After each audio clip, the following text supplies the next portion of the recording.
বিলম্বে ইফতার করবেন না কখনো। এক নাম্বার, দেরি করে ইফতার করা নিষিদ্ধ। ইহুদিরা দেরি করে ইফতার করে।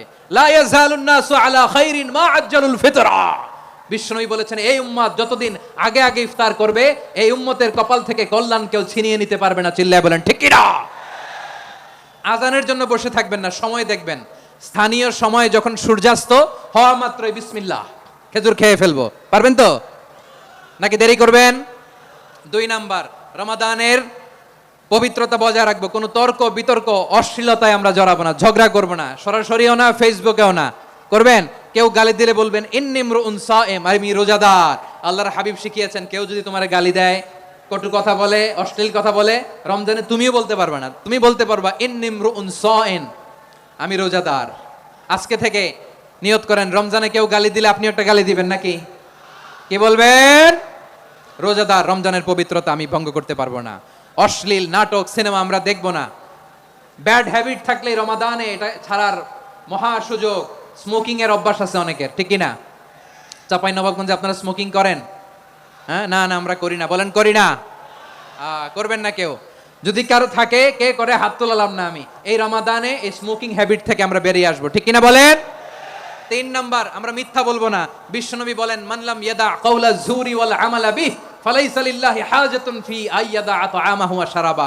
যে রমজানে মিথ্যা কথা, মিথ্যা কাজ, মিথ্যা সাক্ষী ছাড়তে পারে নাই, তার না খেয়ে থাকা, উপবাস থাকা দিয়ে আল্লাহর কিছু যায় আসে না।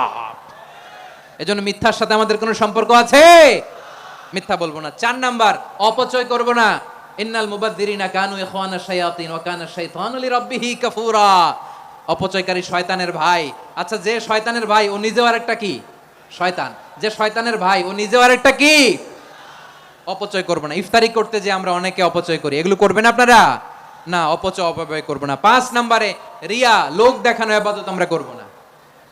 লোক দেখানোর জন্য নামাজ, রোজা, জিকির, তেলাওয়াত, দান সদকা এগুলো করলে আল্লাহর দরবারে এগুলো কবুল হবে? বিশ্বনবী বলেন দাজ্জালের ফিতনার চেয়ে একটা বড় ফিতনার ভয় আমি করি, সেটা কি? আর রিয়া, শো অফ মেন্টালিটি, লোক দেখানো মানসিকতা। এটা থেকে আমরা বিরত থাকবো ইনশাআল্লাহ। 6 নাম্বার, অনেক গুরুত্বপূর্ণ। ব্যবসায়ী ভাইয়েরা, ব্যবসা করেন কারা কারা? হাত তুলে দেখান তো আমারে। মাশাআল্লাহ, হাত নামান। ব্যবসায়ী ভাইয়েরা, অনেক অসাধু ব্যবসায়ী আছে, রমজান আসলে নিত্য প্রয়োজনীয় পণ্যের মূল্য বৃদ্ধি করে দেয়। এরকম আছে না নাই? এগুলো করবেন না। মজুদদারি করবেন না। পণ্যের কৃত্রিম সংকট বাজারে করবেন না। আপনি লাখ টাকা কামায়া ভাবছেন যে রোজাদারদের কষ্ট দিয়ে ধনী হবেন। এমন রোগ আল্লাহ আপনারে দিবে, কোটি টাকা দিয়েও আপনি হাসপাতালের বিল পরিশোধ করার ক্ষমতা আপনার হবে না। খবরদার। শেষ বয়সে দেখবেন কি কষ্ট আপনার হয়। আপনি রোজাদারদের কষ্ট দিচ্ছেন, আল্লাহ আপনার সুখে রাখবে?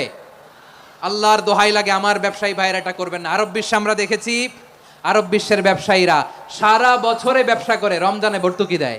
আর আমার দেশের কিছু অসাধু ব্যবসায়ী রমজানে গলাকাটা ব্যবসা করে আর সারা বছর সইটার উপর দিয়ে চলে। চিল্লায় বলেন ঠিক কিনা? করবেন না, এটা করবেন না। নিত্য প্রয়োজনীয় পণ্যের মূল্য বৃদ্ধি করা হারাম, পণ্যের কৃত্রিম সংকট তৈরি করা হারাম, মজুদদারি করা হারাম, রোজাদারদেরকে কষ্ট দেয়া হারাম, এটা করবেন না।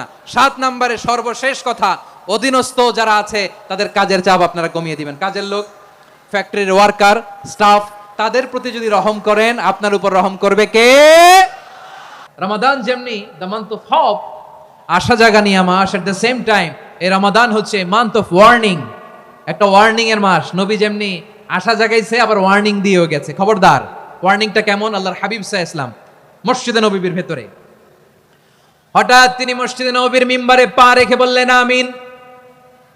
দ্বিতীয় ধাপে পা রেখে বললেন আমিন, তৃতীয় ধাপে পা রেখে বললেন আমিন। সাহাবারা অবাক হয়ে বললেন ইয়া রাসূলুল্লাহ, ইয়া হাবিবাল্লাহ, 3 বার শুধু আমিন আমিন পড়লেন, কেন পড়লেন আমরা কিছু জানি না, আমাদেরকে জানিয়ে দেন কেন আপনি 3 বার আমিন বললেন। রাহমাতাল লিল আলামিন আল্লাহর হাবিব বললেন, ও আমার প্রাণের সাহাবীরা, আমি যখন মসজিদে নববীর মিম্বারের প্রথম ধাপে পা রেখেছি, সাইয়েদনা জিবরিল এসে আমাকে বলেছে, ও নবী, আপনার নাম শুনে যে ব্যক্তি আপনার উপর দুরূদ পড়ে না তার ধ্বংস। আপনি বলেন আমিন। আমি বলেছি আমিন। দ্বিতীয় ধাপে পা রাখার পর সাইয়েদনা জিবরিল বললেন, ইয়া রাসূলুল্লাহ, মাতা পিতাকে বার্ধক্য অবস্থায় পেয়ে তাদের সেবা করে, তাদের সাথে সদাচরণ করে যে সন্তান জান্নাত কামাতে পারলো না, তার জন্য ধ্বংস। আপনি বলেন আমিন। আমি বলেছি আমিন।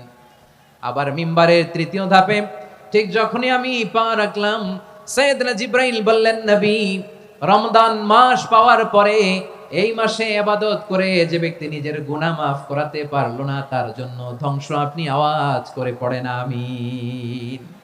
কত বড় ধমক, কত বড় ওয়ার্নিং দেখছেন! যে রমাদান পেয়েছে কিন্তু রমাদানের ইবাদত করার মধ্য দিয়ে সে নিজেকে জাহান্নাম থেকে মুক্ত বানাতে পারলো না, তার উপর আল্লাহ লানত, তার জন্য ধ্বংস।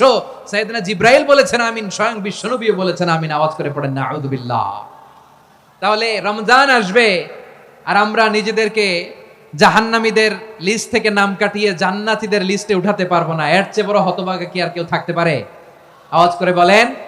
তাহলে রমাদানের এই রহমত, বরকত, মাগফিরাত, ফজিলত আমাদের কামাই করার দরকার আছে না নাই? আর মাত্র 7 দিন বাকি। আর মাত্র কয় দিন? এগুলো নিয়ে আমাদের কোনো আগ্রহ নাই।